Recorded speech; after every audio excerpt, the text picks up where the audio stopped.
What would you tell Vice President Harris if you had the opportunity to speak with her this week? I say shame on your sister Harris in terms of you denying genocide, enabling genocide. We understand you part of a party that does that. That party's corrupt.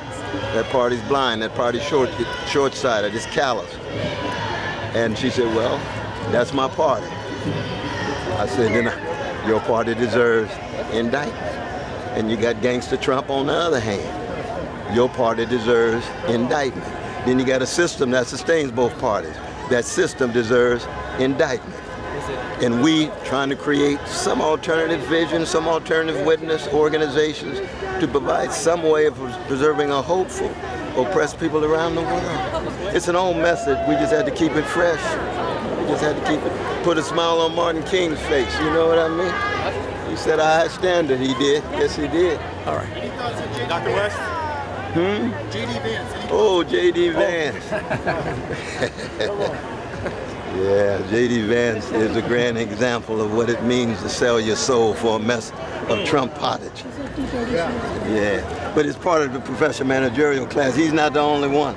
Some do that in the Democratic Party too. They just sell their souls for a mess of Democratic Party pottage. How you can solve the problems in the Middle East if you win? How you can solve the problems in the Middle East? How do you account for the problem? No, how you solve the problem in the Middle East if you win the election? Well, the first thing I would do is I look at the world through the lens of those who are catching the most hell, which means you're in sieges, you're in occupations, and you come up with ways in which people can live together with dignity and decency, with security and safety. That's true for Palestinians, it's true for Jews.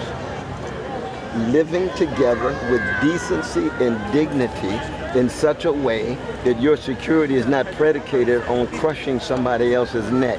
That's true no matter who you are. And that's true in the Middle East. Thank you, guys. We gotta run. We gotta run. Thank you. We gotta.